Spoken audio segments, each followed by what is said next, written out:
Assalamualaikum warahmatullahi wabarakatuh. Waalaikumsalam warahmatullahi wabarakatuh. Selamat pagi anak-anak. Pagi, Bu. Bagaimana kabarnya hari ini? Baik. Sudah sarapan apa belum? Sudah. Iya, bagus. Sudah bersemangat untuk mengikuti pembelajaran? Sudah. Nah, biar semakin semangat, coba Davis maju ke depan.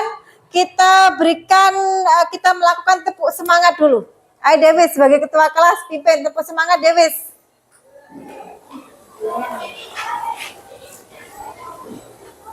Tepuk semangat.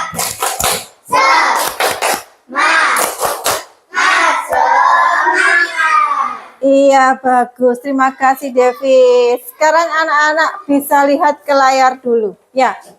Hari ini merupakan awal kegiatan pembelajaran kita.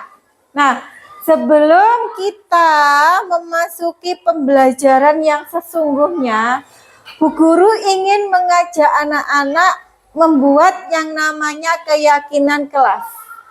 Bu Guru ingin mengajak anak-anak bagaimana menciptakan kelas impian anak-anak. Ya, agar kelasnya itu menjadi kelas yang sesuai dengan keinginan anak-anak. Kita buat dulu yang namanya keyakinan kelas. Coba dibaca bersama-sama. Keyakinan kelas ini apa sih? Keyakinan kelas adalah perjanjian atau aturan yang disepakati oleh siswa dan guru di dalam kelas. Iya, keyakinan kelas itu merupakan perjanjian. Jadi kita ini, Bu Guru dan anak-anak akan bersama-sama membuat perjanjian atau peraturan yang kita sepakati bersama. Kalau dulu bahasa lainnya keyakinan kelas ini itu tata tertib. Anak-anak tahu tata tertib? Yang biasanya dipajang di kelas, tata tertib kelas, peraturan kelas itu ya. Tapi sekarang kita buat yang lebih bersahabat lagi, yang lebih baik lagi, diubah menjadi apa namanya? Keyakinan kelas. Berarti kalau sudah ada kata-kata yakin, yakin itu berarti percaya ya. Yakin itu sama saja dengan percaya, berarti itu sudah merasuk ke dalam jiwanya anak-anak. Berarti kalau sudah yakin, berarti itu harus dipatuhi atau dilanggar? Iya, harus dipatuhi. Nah, kenapa kok Bu Guru mengajak anak-anak membuat keyakinan kelas? Tujuan keyakinan kelas ini dibuat untuk menciptakan lingkungan belajar yang nyaman dan produktif. Umumnya kesepakatan kelas atau keyakinan kelas ini mengatur kehadiran, kedisiplinan, kerjasama, dan tanggung jawab. Nanti anak-anak bisa membuat sebuah kalimat tentang impian ya, impian kelasnya anak-anak bagaimana yang berhubungan dengan kehadirannya bagaimana ya, kedisiplinannya bagaimana, kerjasamanya bagaimana, tanggung jawabnya bagaimana. Nanti anak-anak silakan tuliskan atau utarakan yang ada dalam pikirannya anak-anak tersebut ya. Kemudian ini langkah-langkahnya. Pertama, Bu Guru akan bertanya pada murid tentang kelas impiannya. Sudah Bu Guru tanyakan tadi kan? Ya, anak-anak sekarang silakan berpikir dulu impian kelasnya itu seperti apa. Silakan berpikir dulu ya. Kemudian menuliskan di kertas apa yang mereka pikirkan tentang kelas impian mereka. Nanti Bu Guru akan bagikan kertas ini atau sticky note. Silakan impiannya anak-anak tuliskan di sini. Kemudian menempelkan hasil pikirannya di papan tulis. Setelah Bu Guru bagikan, anak-anak tuliskan dalam kertas sticky note ini, anak-anak tempelkan, kemudian nanti akan Bu Guru belikan kertas putih di sini, tempelkan di sini hasil tulisannya anak-anak.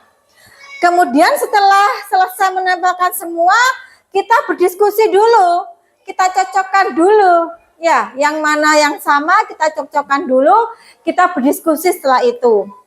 Selanjutnya, setelah kita membuat kesamaan daftar, kita olah menjadi yang lebih bagus lagi kalimatnya.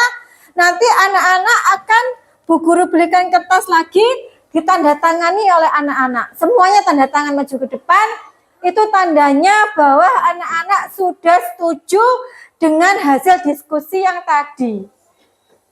Setelah itu berarti nanti Bu Guru akan membuat poster keyakinan kelas dan dipajang. Nanti akan Bu Guru pajang di situ hasil dari keyakinan kelas yang telah anak-anak buat. Jika sudah Bu Guru pajang, itu berdasarkan hasil pemikirannya anak-anak, kesepakatannya anak-anak, berarti itu hanya pajangan saja. Apa perlu dipatuhi? Iya, pinter. Silahkan ini Bu Guru bagikan dulu satu-satu. Nulisnya di yang sini ya, yang ada lemnya ini bagian belakang. Nanti biar bisa ditempelkan begini ya. Nulisnya di sini. Jangan di bagian yang ada lemnya. Bagian lemnya itu di belakang. Silakan dituliskan apa yang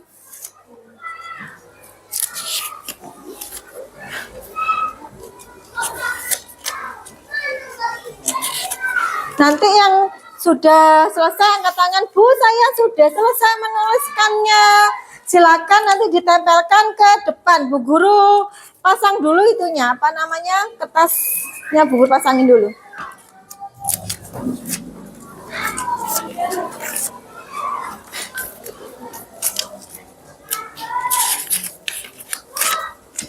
Sebentar, Bu Guru pasangkan dulu ininya.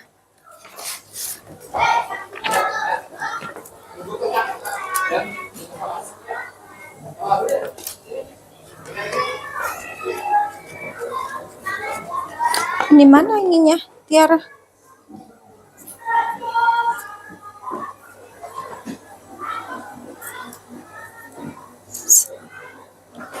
Ini siapa tadi ini? Oh, ketemu, sudah ketemu.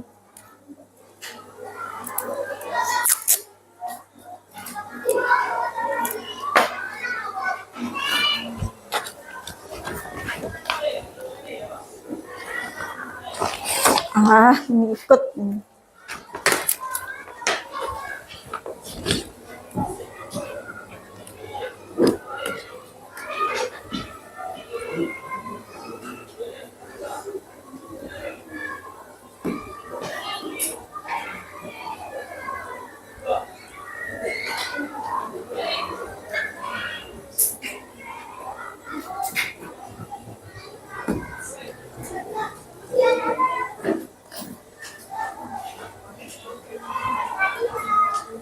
Sebentar, tidak ketemu nih solasinya ini. Oh, ini.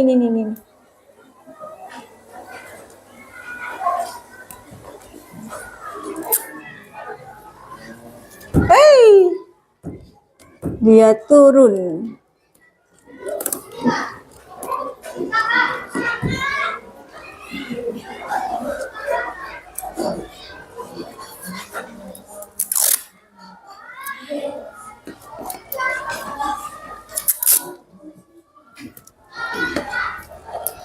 Ada yang selesai? Gantian dari depan dulu. Silakan tempelkan.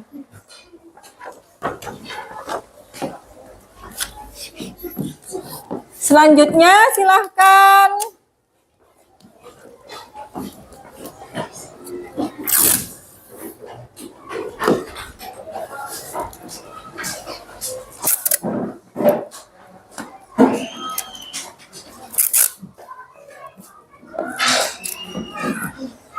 Oke, selanjutnya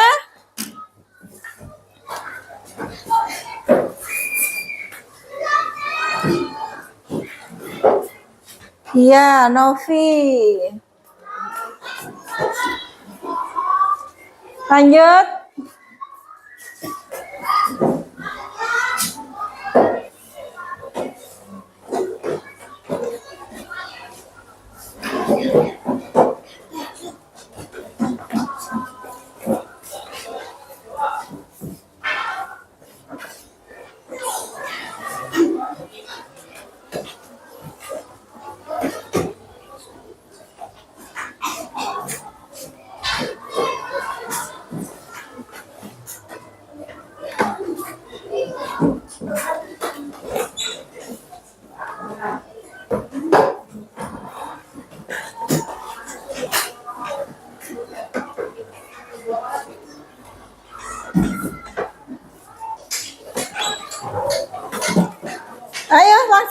selanjutnya silahkan.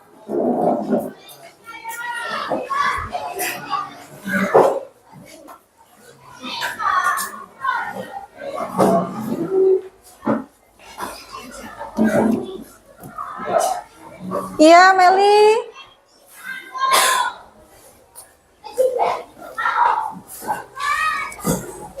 Askia, Davis.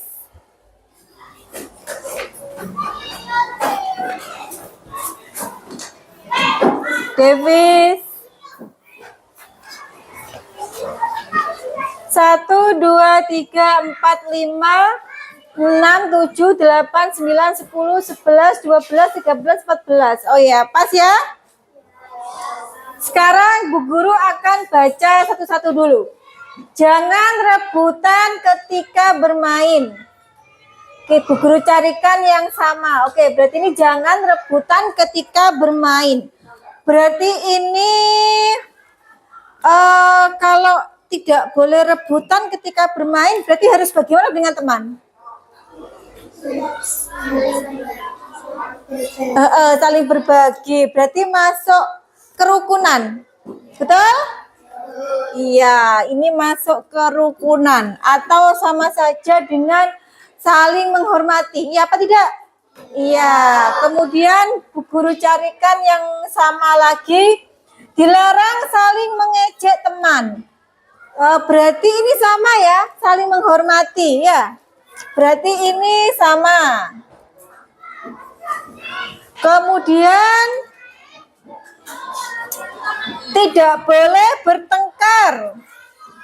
Sama apa tidak? Jangan rebutan ketika bermain. Dilarang saling mengejek teman. Tidak boleh bertengkar. Ini sama ya? Ya, ini masuk dalam saling menghormati. Ini masuk saling menghormati. Kemudian Bu Guru cari lagi yang sama kata-katanya. Dilarang membuang sampah sembarangan. Berarti ini masuk bagian apa? Iya, berarti ini masuk ke kebersihan. Iya, betul Ayas. Ini masuk ke bersihan. Bu Guru taruh sini. Ini masuk kebersihan. Bu Guru cek lagi yang sama lagi. Wajib melaksanakan piket. Piket itu termasuk sama dengan kebersihan apa tidak? Iya, berarti ini masuk dalam kebersihan atau menjaga kebersihan. Bu Guru cari lagi. Tidak boleh lari-lari di kelas. Selanjutnya dilarang bergurau di kelas, sama ya. Kemudian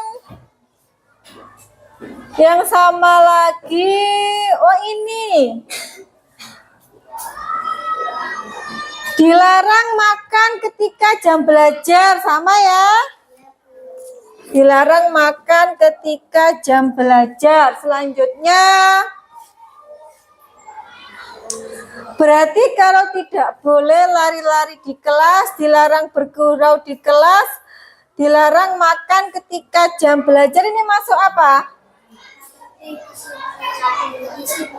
Kedisiplinan. Iya, kedisiplinan. Selanjutnya ada lagi ini. Dilarang terlambat datang. Berarti itu masuk apa? Selain kewajiban, kata lainnya kewajiban, aku pokoknya sama dengan gini, aku sudah harus bisa bangun pagi, tidak terlambat datang. Itu masuk komitmen, ya, sama dengan tanggung jawab. Di sini berarti ya, komitmen atau tanggung jawab. Bu Guru buat tanggung jawab saja ya. Tanggung jawab. Ini dilarang terlambat datang. Kemudian menata kelas agar selalu rapi. Ini juga masuk tanggung jawab. Buanglah sampah pada tempatnya. Masuk mana tadi ini? Iya, pintar. Menjaga kebersihan. Selanjutnya, kelas bersih dan juga kelas nyaman. Masuk mana? Kebersihan. Wah, suka kebersihan. Banyak yang suka kebersihan anak-anak ini. Kemudian tidak boleh berebut masuk kelas. Biasanya kan kita ketika ini sebelum masuk kelas kan kita berbaris dulu. Ya, berarti ini kalau tidak boleh berebut masuk kelas setelah baris itu apa? Selain itu, biar berarti masuk ketertiban. Ini di sini.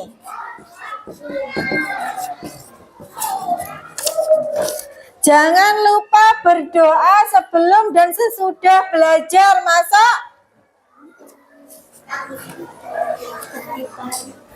beriman dan bertakwa berarti masuk keimanan, ya, keimanan dan ketakwaan kepada Tuhan yang Maha Esa. Ini masuk sini. Sudah ketemu berarti ya. Ini merupakan hasil pikiran dari anak-anak. Berarti kita menemukan apa yang pertama? Saling menghormati, menjaga kebersihan, kedisiplinan, tanggung jawab, ketertiban, keimanan. Nah, ini merupakan keyakinan kelas atau kesepakatan kelas, kesepakatan peraturan yang sudah dibuat oleh anak-anak dan ibu guru menyetujui. Anak-anak setuju apa tidak? Setuju. Baik, Bu Guru akan tanda tangan di sini. Silakan dari sini dulu tanda tangan. Di sini ditanda tangani bahwa ini sudah disetujui oleh anak-anak semuanya.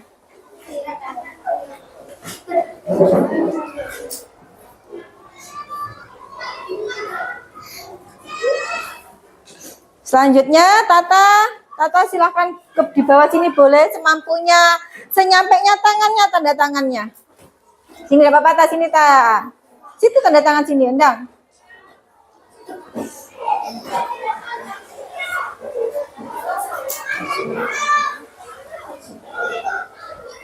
Kemudian Meta.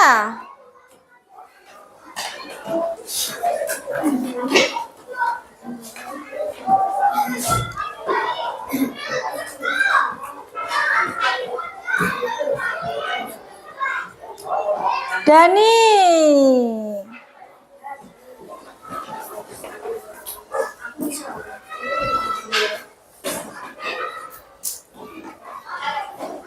Ayas.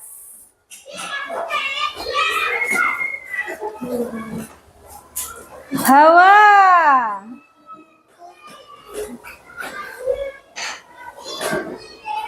Hawa.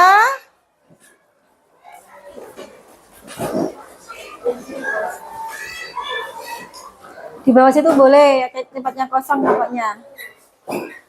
Davis.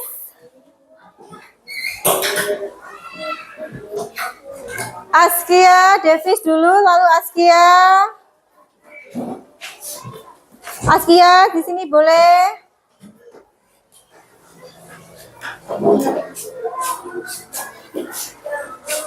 Surya, di belakangnya sini, silahkan Surya. Meli. Cari tempat yang kosong itu.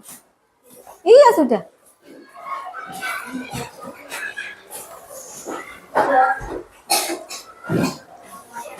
Novi.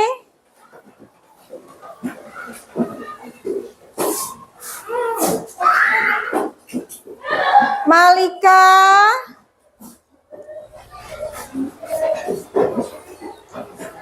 Jihan,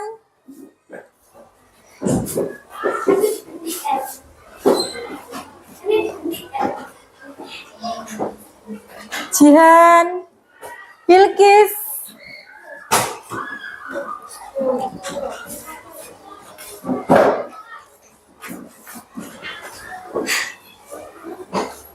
Nah, terima kasih anak-anak sudah disepakati bersama. Ini kan masih belum bagus ya. Nanti ini semua hasilnya ini akan Bu Guru buat dalam bentuk poster ya. Kemudian ini Bu Guru pajang di papan data sana, biar anak-anak selalu ingat tentang keyakinan kelas anak-anak yang sudah anak-anak buat sendiri, apa-apa saja yang perlu anak-anak yakini agar menciptakan suasana kelas yang nyaman, yang tenang, agar anak-anak dapat belajar dengan baik. Tapi ini nanti akan Bu Guru simpan ya sebagai bukti atau dokumentasi bahwa ini hasil dari kesepakatan anak-anak. Inilah keyakinan kelas berapa? Keyakinan kelas 4. Nah, ini yang sudah kita buat hari ini.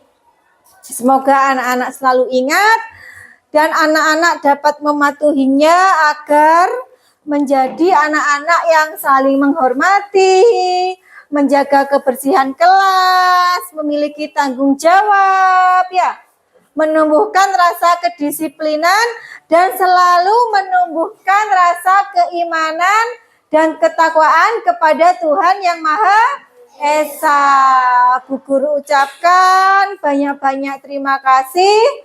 Wassalamualaikum warahmatullahi wabarakatuh. Waalaikumsalam warahmatullahi wabarakatuh. Baik, sekarang dilanjutkan mata pelajaran agama Islam ya. Bu Guru izin keluar dulu, anak-anak silahkan menunggu Bu Guru datang.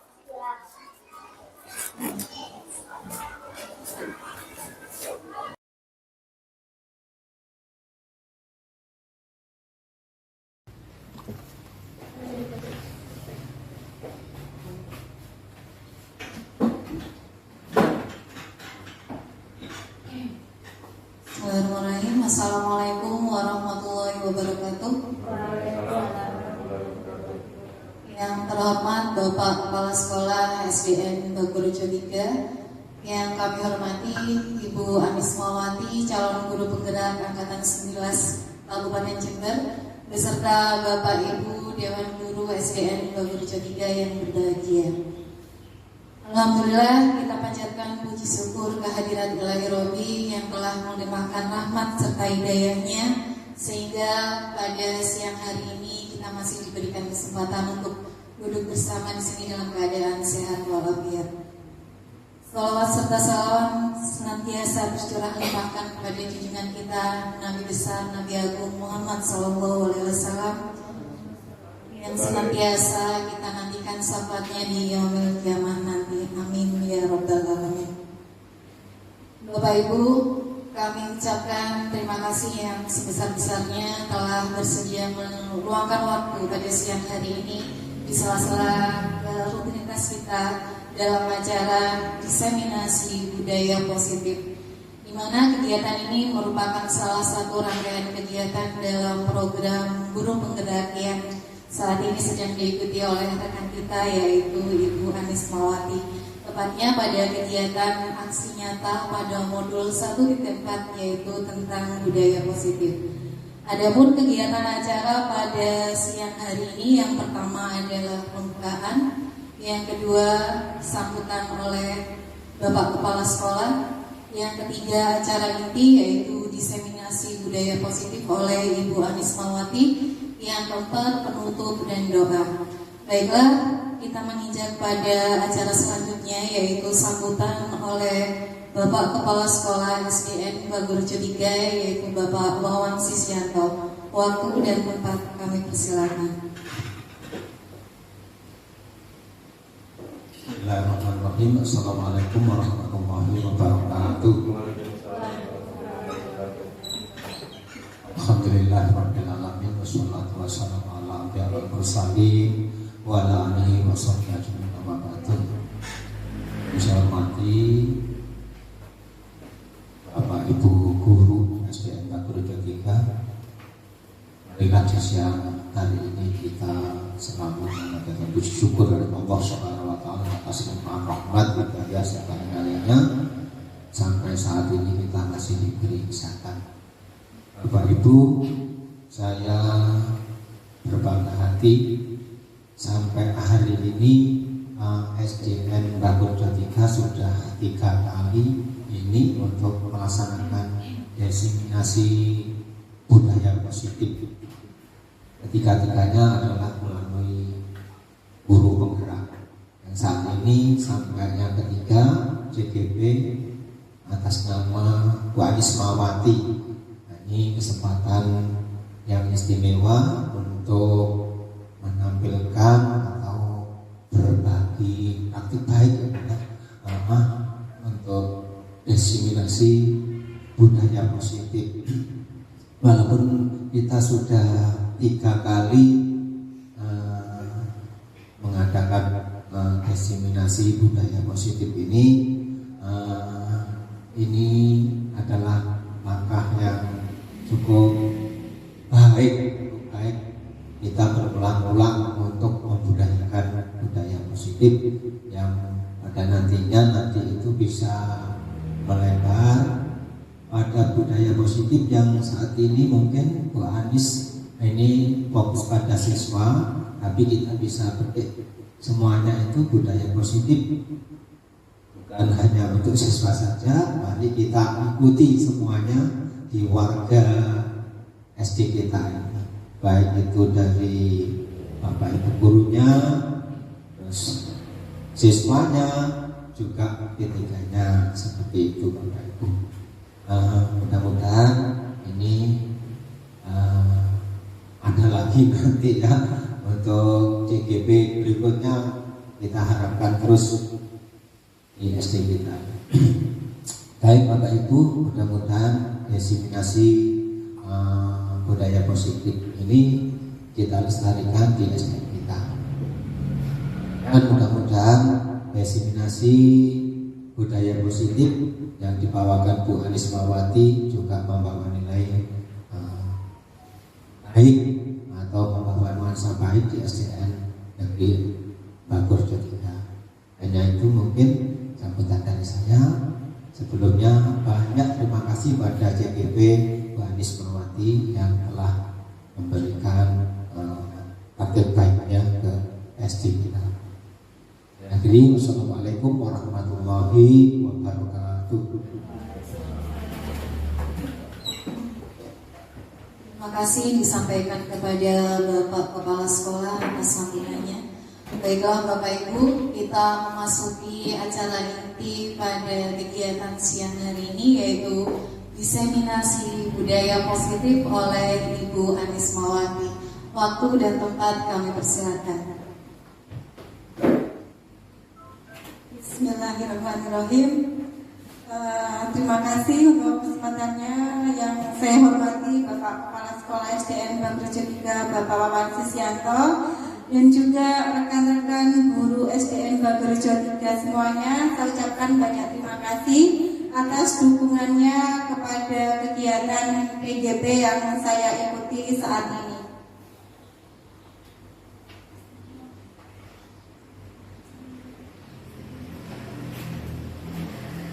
Saat ini saya akan memaparkan tentang aksi nyata modul 1.4 diseminasi budaya positif.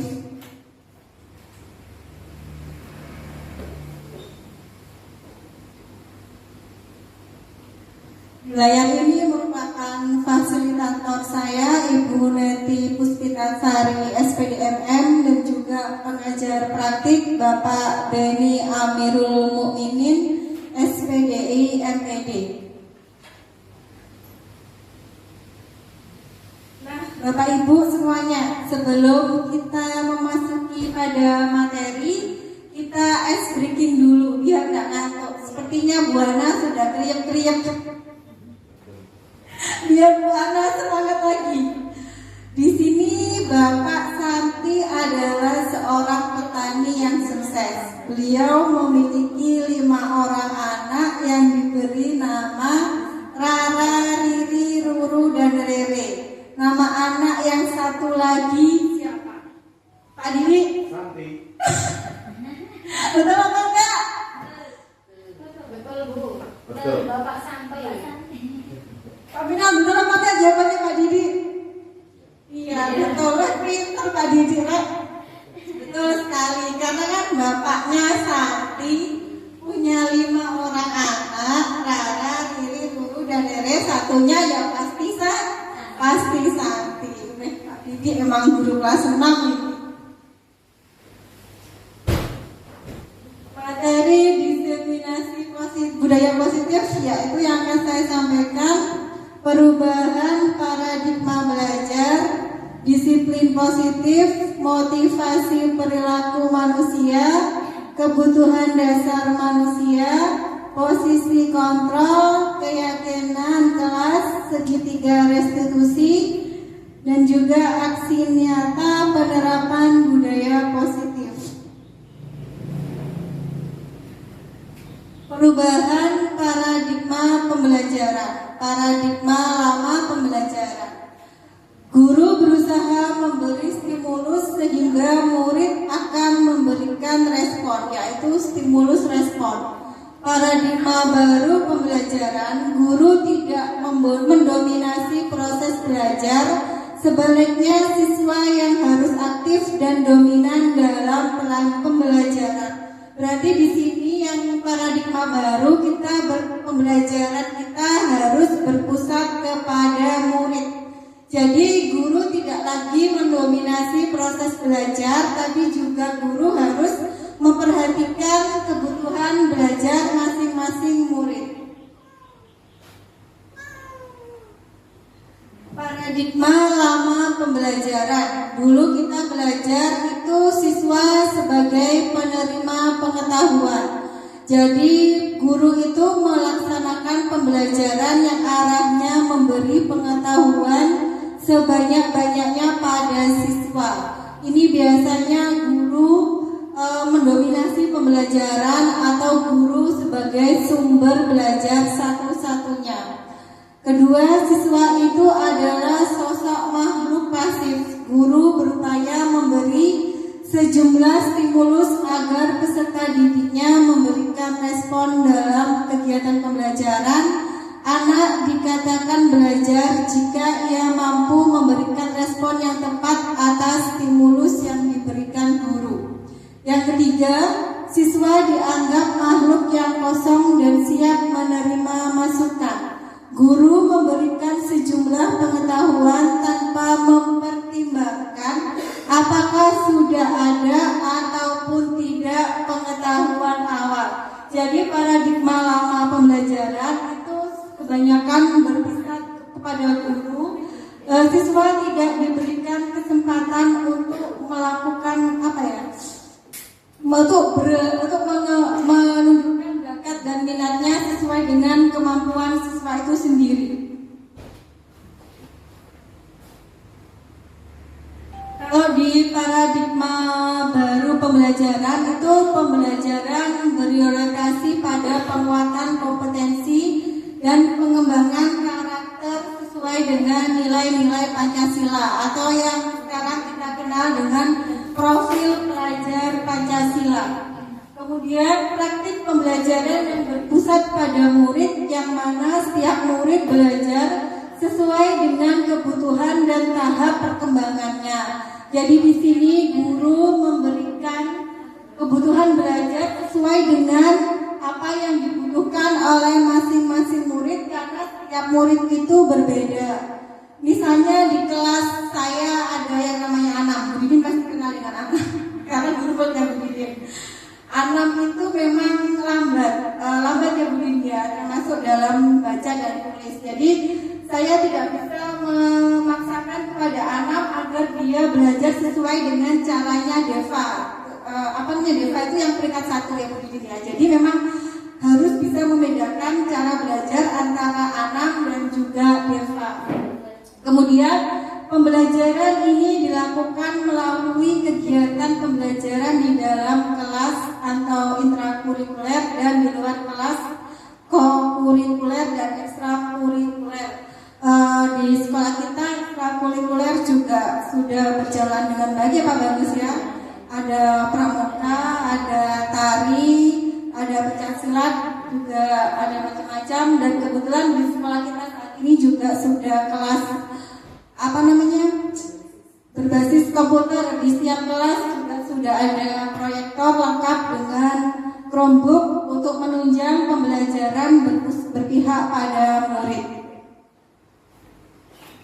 Menurut Ki Hajar Dewantara, pendidikan adalah menuntut segala kodrat yang ada pada anak agar dapat mencapai keselamatan dan kebahagiaan yang setinggi-tingginya, baik sebagai manusia maupun sebagai anggota masyarakat.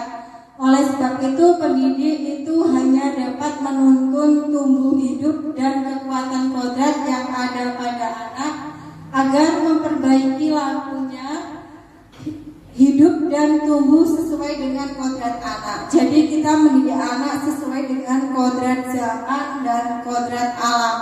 Kalau saat ini kan zamannya sudah serba HP, jadi kita bisa menerapkan teknologi pada kegiatan pembelajaran di anak-anak. Tapi di sekolah kita juga sudah ada pembelajaran TIK. Jadi kita sudah menerapkan pembelajaran sesuai dengan kodrat zaman, kodrat alam, juga kita sudah mendidik anak-anak sesuai dengan kondisi yang berada di lingkungan sekolah kita.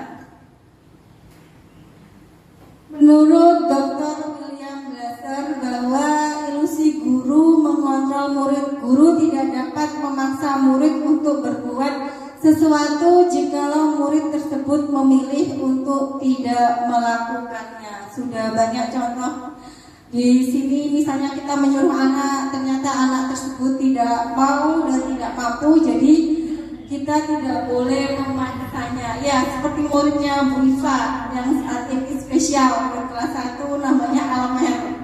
Itu memang kita tidak memaksa. Kalau Almernya sudah berat, ya sudah. Kita tidak bisa memaksakan karena nanti itu malah akan membuat dia marah atau putus asa dan membuat dia malah semakin malas. Jadi kita tinggal mengikuti saja kemauannya Almer bagaimana, sambil kita pelan-pelan membujuk dia atau memberikan motivasi agar Almer bisa segera berubah lebih baik lagi. Kemudian ilusi bahwa semua penguatan positif, efektif dan bermanfaat. Penguatan positif atau bujukan adalah bentuk-bentuk kontrol segala usaha untuk mempengaruhi murid agar mengulangi suatu perilaku tertentu adalah suatu usaha untuk mengontrol murid tersebut. Ilusi bahwa kritik dan membuat orang merasa bersalah dapat menguatkan karakter. Menggunakan kritik dan rasa bersalah untuk mengontrol murid menuju pada identitas gagal, mereka belajar untuk merasa buruk tentang diri mereka. Ilusi bahwa orang dewasa memiliki hak untuk memaksa. Banyak orang dewasa yang percaya bahwa mereka memiliki tanggung jawab untuk membuat murid-murid berbuat hal-hal tersebut. Bagaimana seseorang guru bisa berubah dari paradigma stimulus respon kepada pendekatan teori kontrol? Teori stimulus respon di sini ada 8. Yang pertama, kebutuhan kita sama. Semua orang melihat hal yang sama. Kita mengubah orang agar berpandangan sama dengan kita. perilaku buruk dilihat sebagai suatu kesalahan. Orang lain bisa mengontrol saya bisa mengontrol orang lain. Pemaksaan ada saat tujukan gagal, model berpikir menang kalah. Teori kontrol, kebutuhan kita berbeda, setiap orang memiliki gambaran berbeda. Kita berusaha memahami pandangan orang lain tentang dunia. Semua perilaku memiliki tujuan. Hanya Anda yang bisa mengontrol Anda. Anda tidak bisa mengontrol orang lain. Kolaborasi dan konsensus menciptakan pilihan-pilihan baru, model berpikir menang-menang. Disiplin positif. Kita sudah masuk ke poinnya, yaitu disiplin positif. Disiplin diri. Disiplin diri adalah kemampuan memerintah diri sendiri dalam mengontrol dan menguasai diri untuk memilih tindakan yang mengacu pada nilai-nilai yang kita hargai dengan penuh rasa tanggung jawab tanpa terperintah orang lain atau motivasi intrinsik. Maksudnya itu motivasi yang tumbuh ada pada dalam diri sendiri.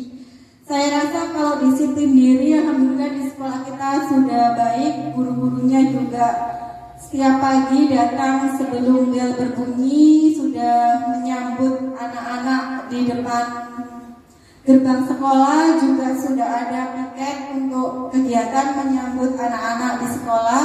Dan alhamdulillah juga motivasi intrinsik sudah terbangun dengan baik dari rekan-rekan guru di SDN Bangorjo 3. Kemudian kebijakan universal, sifat positif manusia yang merupakan tujuan mulia yang ingin dicapai setiap individu. Nilai tersebut bersifat universal lintas bahasa, suku, bangsa, agama maupun latar belakangnya.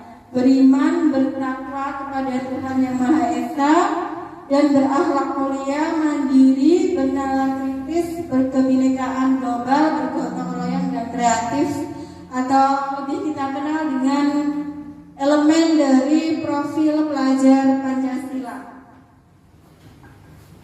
3 teori motivasi perilaku manusia. Yang pertama, untuk menghindari ketidaknyamanan atau hukuman. Biasanya ini mereka itu akan berbuat agar mereka tidak mendapatkan hukuman atau ketidaknyamanan. Misalnya kita berusaha untuk selalu datang tepat waktu agar kita tidak mendapatkan teguran atau mendapatkan sindiran dari rekan-rekan kita. Jadi kita berusaha untuk menghindari hal-hal tersebut. Kemudian untuk mendapatkan imbalan atau penghargaan dari orang lain. Orang dengan motivasi ini akan bertanya, apa yang akan saya dapatkan apabila saya melakukannya? Misalnya ketika anak-anak mengikuti perlombaan, tentu yang pertama itu mengharapkan penghargaan atau mendapatkan juara. Kemudian untuk menjadi orang yang mereka inginkan dan menghargai diri sendiri dengan nilai-nilai yang mereka percaya.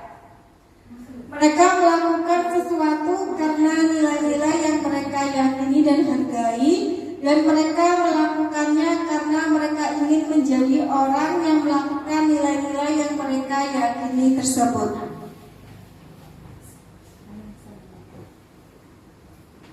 Di sini menurut Ki Hajar Dewantara, guru ibaratkan petani yang merawat tanaman yang petani tanam. Saat petani menanam padi, petani hanya dapat menuntun tumbuhnya padi.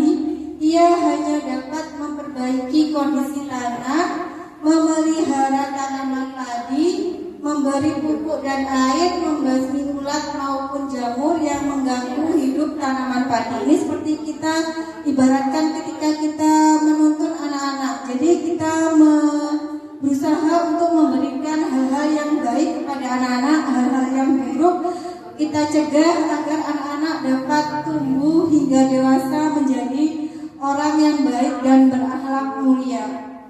Kemudian menurut Dr. William Blaser, seluruh tindakan manusia memiliki tujuan tertentu, yaitu untuk memenuhi kebutuhan dasarnya. Kebutuhan dasar manusia itu ada 5. Pertama, bertahan hidup, kasih sayang dan rasa diterima, kebebasan, kesenangan, penguasaan. Yang pertama yaitu bertahan hidup. Ini maksudnya kebutuhan bertahan hidup, kebutuhan yang bersifat fisiologis untuk bertahan hidup, misalnya kesehatan, rumah, dan makanan. Biasanya kalau di sekolah kita, kalau pagi kita sering melihat sosok yang sangat rajin melakukan kebutuhan bertahan hidup. Coba siapa? Ada sosok satu orang setiap hari, setiap pagi dia selalu melakukan hal kebutuhan bertahan hidup. Siapa? Iya, Pak Didi. Iya, betul. Setiap pagi di jam istirahat, Pak Didi itu selalu melakukan kebutuhan bertahan hidup, yaitu sarapan setiap pagi.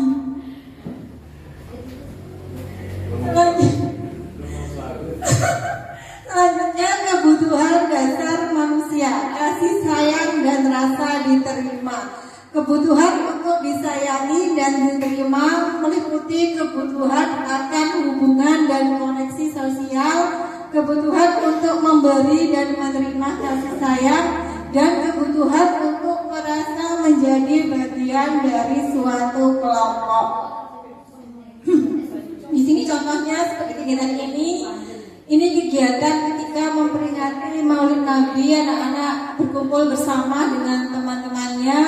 Kita buat kegiatan makan-makan bersama sehingga mereka merasa diterima dan saling menyayangi antar sesama teman. Selanjutnya yaitu kebebasan, kebutuhan akan pilihan, kebutuhan akan kemandirian, otonomi, memiliki pilihan dan mampu mengendalikan arah hidup seseorang, kebutuhan kebebasan yang tinggi, menginginkan pilihan. Mereka perlu banyak bergerak, suka mencoba-coba, tidak terlalu terpengaruh dengan orang lain, dan senang mencoba hal baru dan menarik. Ini contohnya saat ini muridnya Briva, Almernya Briva ya. Dia sangat menyukai kebebasan karena suka dengan hal baru. Jadi ketika mengajar sama Bu Briva dia ditutup supaya dia tidak melihat hal-hal yang baru yang dapat memecah konsentrasinya Almer. Tadi Almer aja. Paket komplit. Selanjutnya kesenangan, kebutuhan untuk merasa senang, kebutuhan untuk mencari kesenangan, bermain dan tertawa. Anak-anak dengan kebutuhan dasar kesenangan yang tinggi biasanya ingin menikmati apa yang dilakukan. Mereka juga bisa berkonsentrasi tinggi saat mengerjakan hal yang disenangi. Jadi ketika pembelajaran kita bisa menggunakan kegiatan bermain. Seperti contoh ini yaitu bermain teka-teki, silang atau mengisi kata sehingga anak-anak tidak bosan jika kegiatan belajarnya dilakukan monoton saja. Kebutuhan selanjutnya yaitu penguasaan atau kebutuhan pengakuan atas kemampuan. Kebutuhan ini berhubungan dengan kekuatan untuk mencapai sesuatu, menjadi kompeten, menjadi terampil, diakui atas prestasi dan keterampilan kita, didengarkan dan memiliki rasa harga diri. Seperti contoh pada gambar ini merupakan contoh dari 2 murid SDN Bangkorejo yang berprestasi. Mereka mendapatkan medali dalam kegiatan lomba akademik. Nah, sekarang kita masuk ke posisi kontrol. Yang pertama yaitu posisi penghukum. Kita bisa lihat videonya sambil kita cermati. Kita termasuk guru yang tipe apa?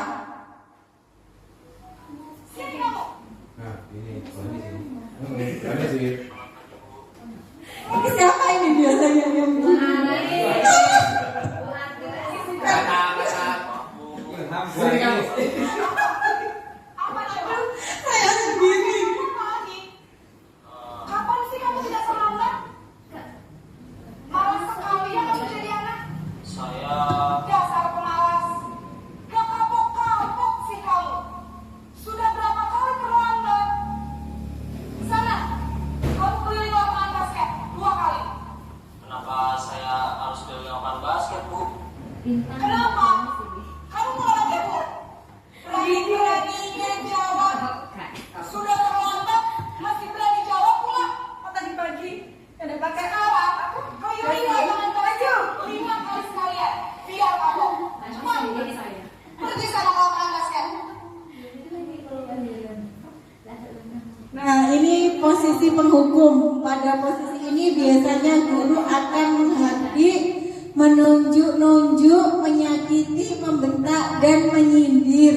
Bentuk hukuman fisik maupun verbal hal ini akan menyebabkan murid memberontak dan menyimpan dendam. Semoga saja tidak. Yang kedua, posisi pembuat merasa bersalah.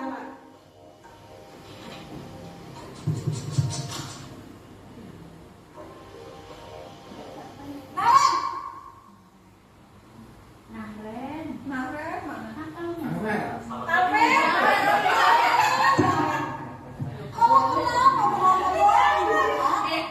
Ya Tuhan, Naren. Kamu senang ya bikin ibu susah ya? Kalau kamu terlambat lagi, nanti ibu yang ditegur bapak kepala sekolah, nak. Disangka ibu tidak bisa membina kamu. Duh, gimana ini? Maaf, Bu. Duh, Gusti Naren. Kamu suka ya kalau ibu ditegur bapak kepala sekolah? Terus, sekarang ibu harus tulis apa ini di buku absen? Ini kamu sudah sering terlambat loh. Ibu harus apa coba? Maaf, Bu. Maaf sekali. Ya sudah, lain kali jangan bikin ibu susah lagi ya nak ya. Ibu tidak akan kuat lagi kalau kamu begini terus. Bisa jantungan kalau ibu tegur bapak kepala sekolah. Sana cepat ke kelas. Maaf ya, Bu.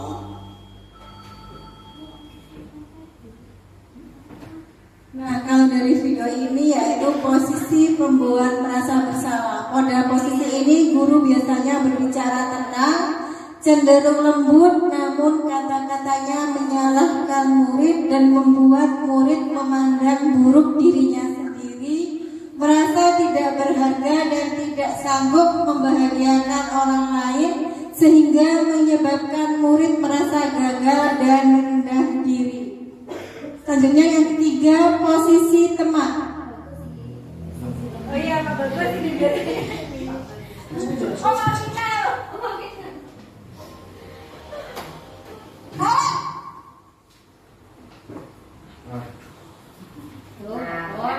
ya, ya Pak Bagus, Pak final Sudah jam berapa ini, nak? Selamat pagi ya, sayang. Iya, Bu.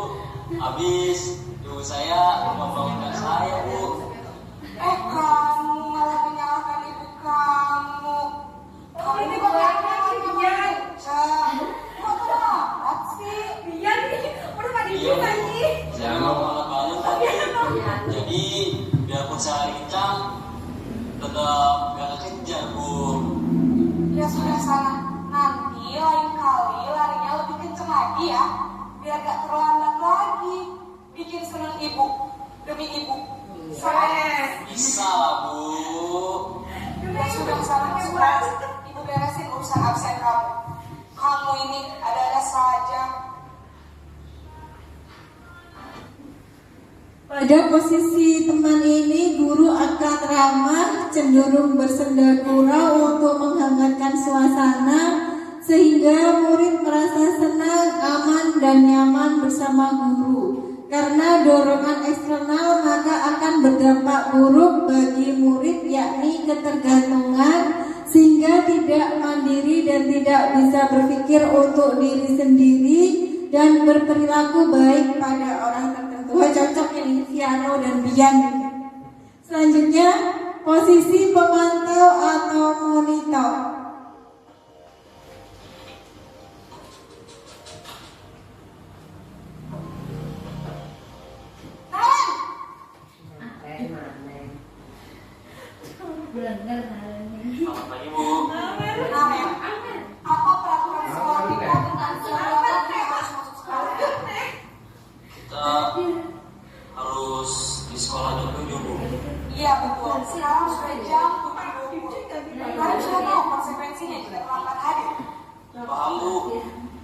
harus tinggal kelas pas jam istirahat selama 20 menit. Iya benar, konsekuensinya demikian. Jadi nanti jam 9.30 pas istirahat, kamu harus tinggal di kelas, kerjakan tugas tambahan untuk ketertinggalan kamu, ya? Baik Bu. Pada posisi pemantau ini, guru menggunakan data untuk mengontrol murid dapat tercipta identitas positif. Guru memberi hukuman namun juga harus tetap mengawasi murid. Namun murid akan menghitung konsekuensi tanpa memahami nilai kebajikan yang dituju sehingga murid tidak sepenuhnya mandiri. Yang terakhir yaitu posisi manajer.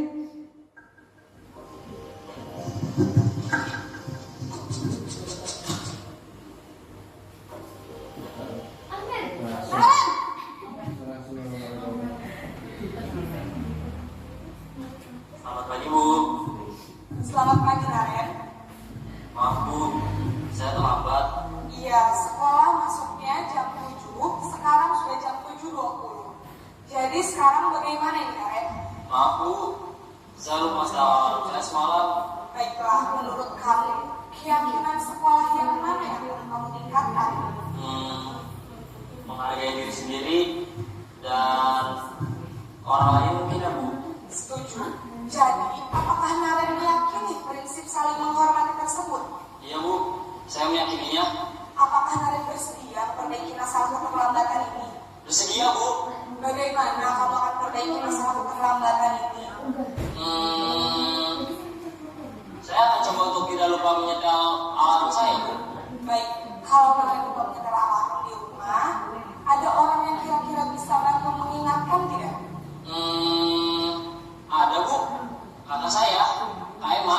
Ada lagi selain Kak Emma? Selain Kak Emma, ada ibu saya. Baik, jadi yang mengingatkan Naren adalah Kak Emma dan ibu kamu ya? Kira-kira akan mulai setel alarm kapan, Naren? Setelah pulang sekolah, akan segera saya lakukan. Baik, jadi Naren akan setel alarm untuk bangun besok pagi dan akan diingatkan oleh kakak dan ibunda Naren ya. Ada lagi yang mungkin perlu dilakukan Naren agar tidak terlambat bangun lagi. Tidak ada Bu. Baik Naren, terima kasih untuk kerjasama kamu. Sekarang kamu perlu kembali ke kelas untuk belajar. Baik Bu, terima kasih.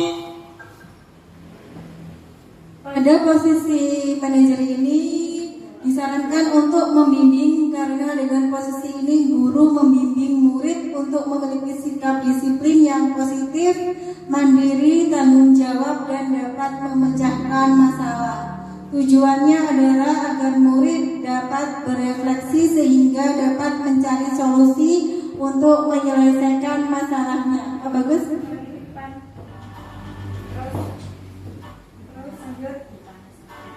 Nah, siapakah aku? Dari video-video posisi kontrol tadi bisa Bapak Ibu tuliskan di sticky note ini. Bapak Ibu tuh jadi profesi kontrol yang mana?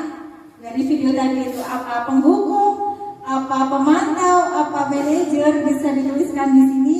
Kemudian setelah menyaksikan tadi, kan misalnya penghukum. Nah, afternya ini pengennya saya menjadi seperti apa? Bisa dituliskan di sini dan ditempelkan ke depan.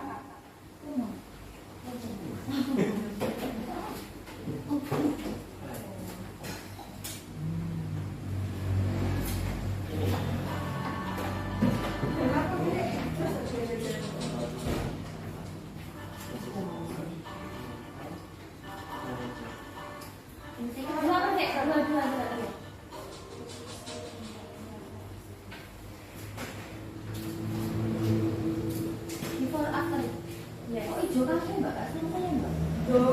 Terseleng ya. Beforenya hijau, afternya Afternya apa nih? pink, Pasti loh. Pink. Warna melon. Ini beforenya hijau Pak. Ini after. Aku gak tahu itu polisi penghukum ini gak tahu. Nah, ini sini loh. Sekarang lihat topi, maju.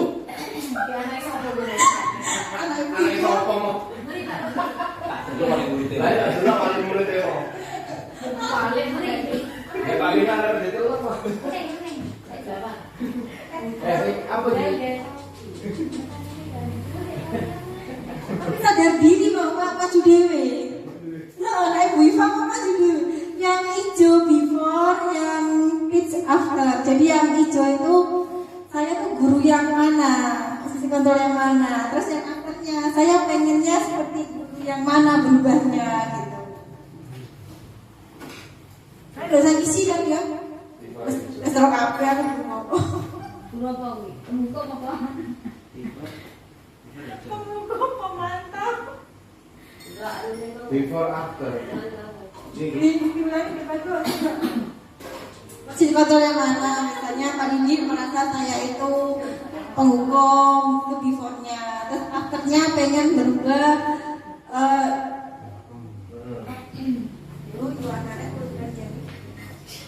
Aku sedang berdandan. Oh, kalian sama kan? Luwe yang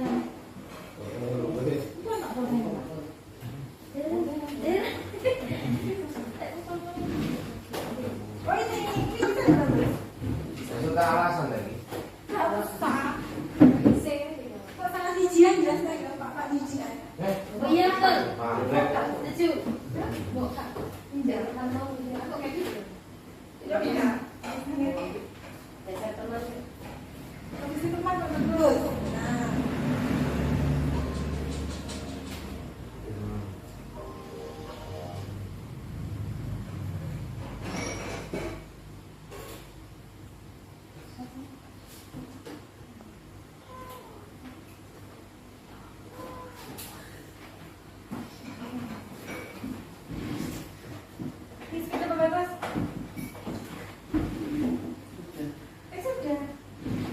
Sudah jadi tambahkan.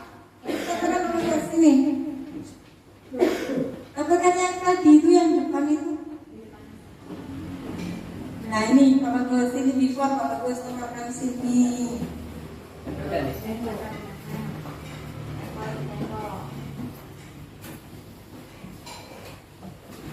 Tambahkan before-nya Pak Bagus. Bacaan. Baca.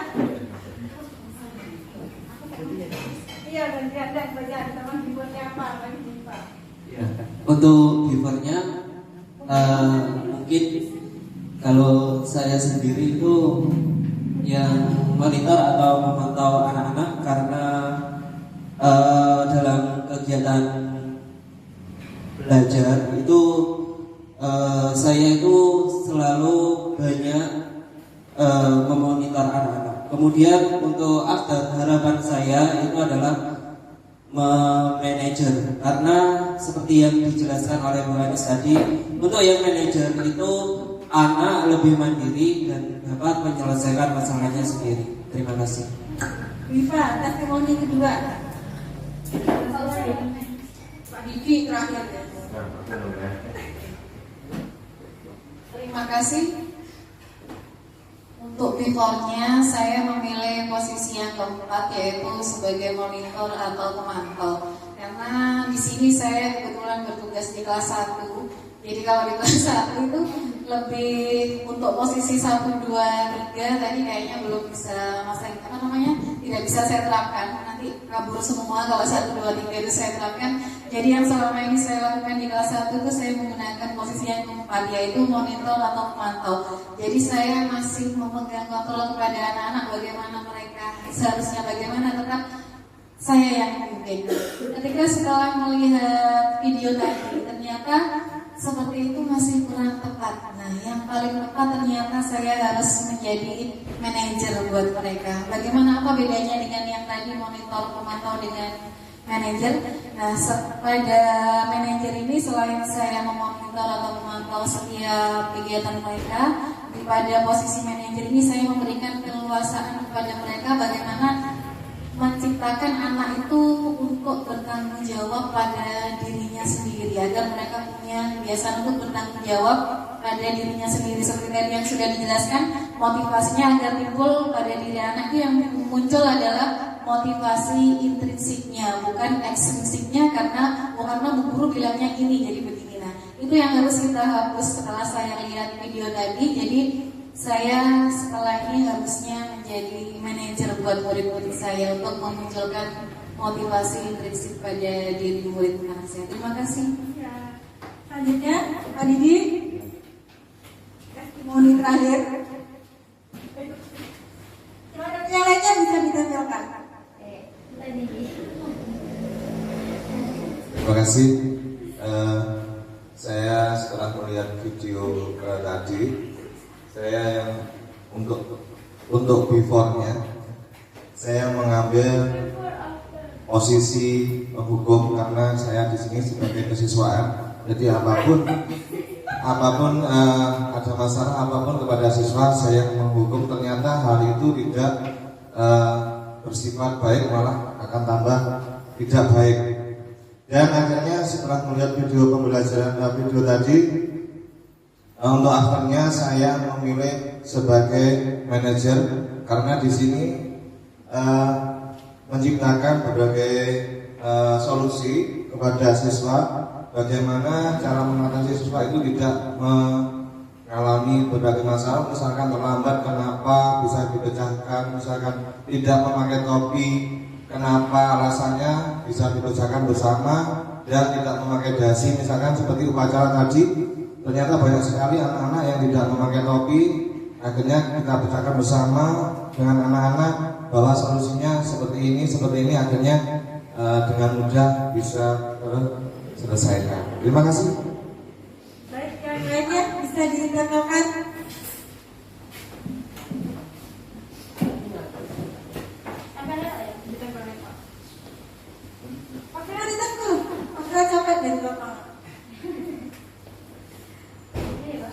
Didin afternya pengen jadi posisi manajer, beforenya pembuat merasa bersalah, final pemantau atau penghukum, semuanya pengen menjadi posisi manajer. Selanjutnya Pak Bagus.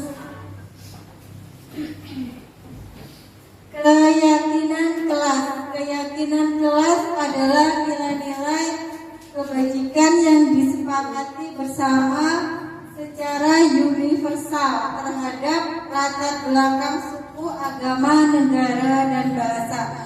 Saya rasa keyakinan kelas ini hampir mirip dengan peraturan kelas. Saya lihat di sekolah kita tiap kelas juga sudah terpampang keyakinan kelas atau peraturan kelas, seperti di kelas 4 ini juga sudah terpampang di papan data, yaitu peraturan kelas 4 atau keyakinan kelas dari kelas 4. Pembentukan keyakinan kelas yaitu keyakinan kelas bersifat abstrak daripada peraturan yang lebih rinci dan konkret. Kalau keyakinan kelas ini kata-katanya lebih dibuat singkat dan mudah dipahami oleh anak-anak. Kemudian selanjutnya Pak Bagus. Nah, ini contoh dari peraturan dan keyakinan kelas. Kalau yang sebelah sini contoh dari peraturan, yang sebelah sini yaitu keyakinan kelas. Misalnya jika peraturan selalu kembalikan buku ke tempatnya, tapi kalau keyakinan kelas kita buat kalimatnya berubah, kita buat menjadi tanggung jawab. Maksudnya itu menumbuhkan rasa tanggung jawab kepada anak-anak. Yang kedua, dilarang mengganggu orang lain. Ini termasuk peraturan. Kita rubah menjadi keyakinan, yaitu menghormati orang lain. Kemudian seperti contoh yang lainnya, jangan berlari-lari di dalam kelas. Kita bisa rubah, yaitu keselamatan dan keamanan. Jadi peraturan itu tidak sama sebetulnya dengan keyakinan kelas, cuman kalimatnya ini kita rubah menjadi yang lebih baik lagi atau lebih mudah dipahami oleh anak-anak. Contoh keyakinan kelas yang pertama yaitu tanggung jawab. Berarti anak-anak harus bisa menumbuhkan rasa tanggung jawab terhadap hal apapun. Kedua, disiplin. Disiplin ini banyak, bisa disiplin ketika belajar, kemudian keselamatan dan keamanan. Contohnya tadi dilarang atau tidak boleh berlari dalam kelas. Yang berikutnya menghargai dan menghormati. Ini bisa dimaksudkan dengan tidak boleh bertengkar atau tidak boleh saling bermusuhan. Yang kelima yaitu berkomitmen. Sekarang yaitu restitusi. Restitusi adalah proses menciptakan kondisi bagi murid untuk memperbaiki memperbaiki kesalahan mereka. Yang kedua, restitusi juga adalah proses kolaboratif yang mengajarkan murid untuk mencari solusi untuk masalah dan membantu murid berpikir tentang orang seperti apa yang mereka inginkan dan bagaimana mereka harus memperlakukan orang lain. Ciri-ciri restitusi bukan untuk menebus kesalahan, namun untuk belajar dari kesalahan. Restitusi memperbaiki hubungan. Restitusi adalah tawaran bukan paksaan. Restitusi menuntun untuk melihat ke dalam diri. Arah restitusi. Restitusi fokus pada karakter bukan tindakan. Restitusi menguatkan, restitusi fokus pada solusi, restitusi mengembalikan murid yang berbuat salah pada kelompoknya. Di sini kita bisa menerapkan segitiga restitusi dalam menghadapi permasalahan yang anak. Pertama, menstabilkan identitas. Jika ada anak yang bersalah, kita dapat menggunakan kata-kata misalnya, kamu bukan satu-satunya yang pernah melakukan ini. Setiap orang pasti pernah melakukan kesalahan. Yang kedua, validasi tindakan. Kita bisa menggunakan kalimat, kamu tentunya punya alasan mengapa melakukan itu. Adakah cara yang lebih efektif untuk mendapatkan apa yang kamu butuhkan? Yang terakhir yaitu menanyakan keyakinan dengan contohnya dengan keyakinan kelas apa yang telah kita sepakati. Kamu ingin menjadi orang seperti apa? Ini merupakan penerapan segitiga restitusi yang sudah saya laksanakan, yaitu kasusnya di sini Bilqis mengambil barang Malika tanpa izin sehingga di kelas mereka sempat ribut gitu. Jadi di sini saya mencoba menerapkan segitiga restitusi dalam permasalahan Bilqis dan juga Malika.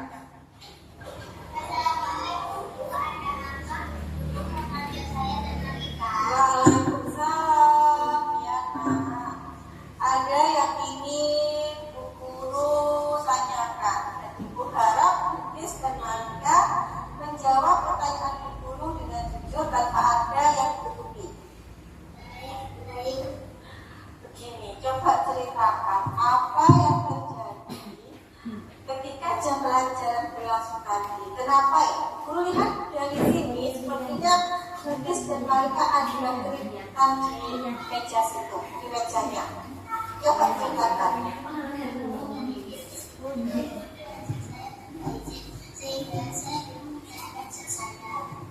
Apa begitu Bilqis? Saya tadi mau ambil pensil Malika karena saya hanya ingin melihat pintarnya saja. Baiklah, berarti kan apa yang Bilqis lakukan kepada Malika. Tapi Bilqis, begini, bagaimana sebaiknya yang Bilqis lakukan? Apakah sikap Itu salah karena saya tidak izin dulu kepada Malika. Ini kasus yang kedua Pak Bagus. Di sini Rizky ketahuan diam-diam makan ketika pelajaran sedang berlangsung. ya selalu begini lah, selalu duduk ya. Ini nah, buat Rizky menjawabnya dengan jujur, tidak ada yang ditutupi.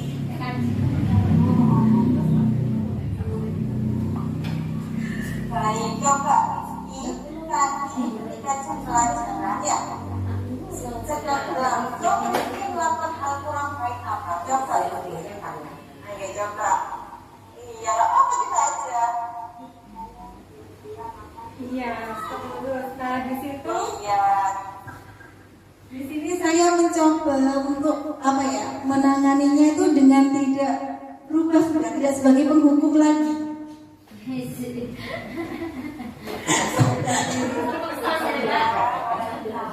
Biasanya tidak harus berubah Pak.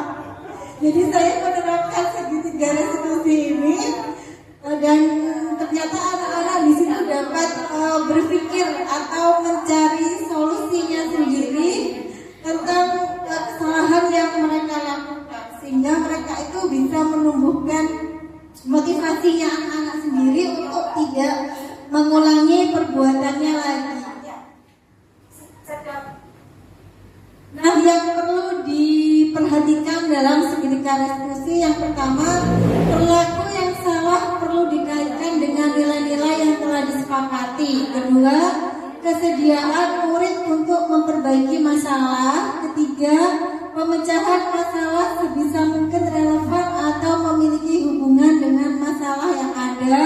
Keempat, perlu adanya suatu usaha perbaikan dari pihak yang berbuat kesalahan. Kelima, perlu diedukasikan waktu dari pihak yang berbuat salah. Tanyakan kapan akan mulai memperlakukan perbaikan. Segitiga restitusi diharapkan: 1. Murid menjadi lebih kuat secara pribadi. 2. Membuka wawasan murid agar dapat menyelesaikan permasalahannya sendiri. Ketiga, murid semakin percaya diri, mandiri, dan merdeka sehingga dapat kembali ke komunitasnya dalam kondisi yang lebih baik. Sekian Bapak Ibu, terima kasih atas waktunya dan juga dukungannya pada kegiatan aksi nyata saya di diseminasi modul 1.4. Terima kasih kepada Bapak Kepala Sekolah dan juga kepada rekan-rekan guru hebat dari SDN Banggarejo 3. Saya ucapkan salam dan bahagia.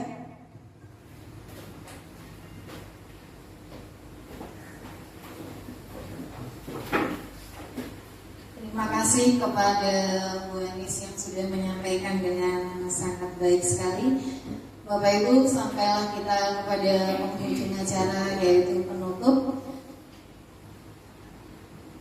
Mohon maaf jika ada salah kata, kesempurnaan hanya milik Allah.